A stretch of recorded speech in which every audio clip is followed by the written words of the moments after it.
The William Garrett House was over on Providence Road, overgrown with brush, and the developer had no interest in the house and wanted to demolish it. Historic Sugartown's founder, John Nagy, and his co-founder, Penelope Wilson, saw the property as an excellent example of a Quaker home. They did not want to see the home demolished and disappear from the landscape. So they talked to the developer and made the agreement to have it moved here to Historic Sugartown, and then they raised the money to make the move.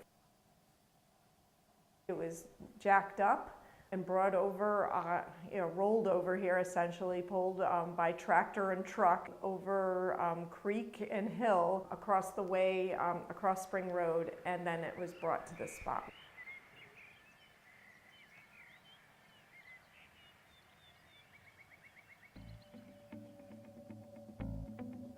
My name is Heather Reifer. I'm the Executive Director of Historic Sugartown.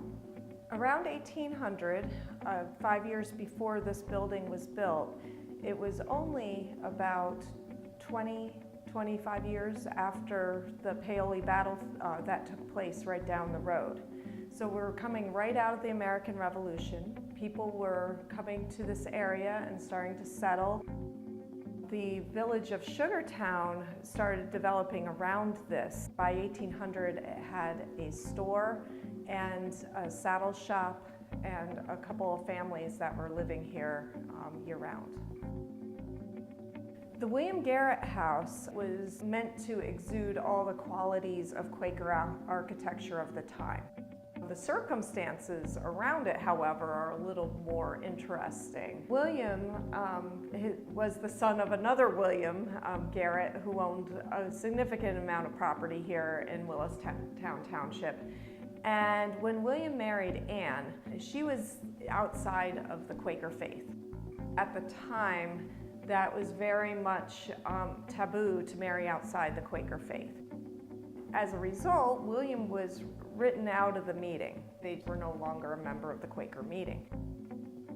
William's father, William, was going to continue to support his son, so he built this house for William and his wife, Anne. He never gave him a separate deed, which he did with his other kids. He just had this home on the property, ran a farm on it, just much like other people in the neighborhood, but he never had ownership of the property himself. Sadly, William passed away fairly young. He was 37, and his wife Anne and their children basically gave up any claim to his estate, what there was of it. They kind of disappear into the fabric of history. We don't know what happens to them after that. The building's symmetrical. If you look at it at the front, you see an even number of windows. When you walk in, there's rooms on either side and a stairway as you walk in the door.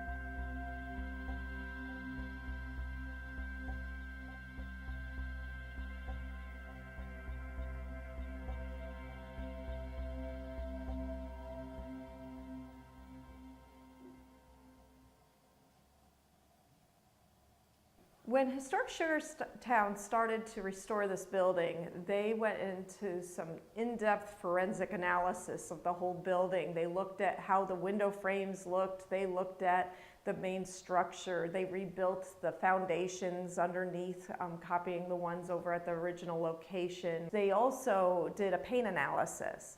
So they were able, based on that paint analysis, they were able to peel back the layers literally and see roughly what it looked like at the earliest period. So this house is restored to 1805. So those are the colors that they found early on. So this was highly sought after, and this is actually a fairly well-to-do home.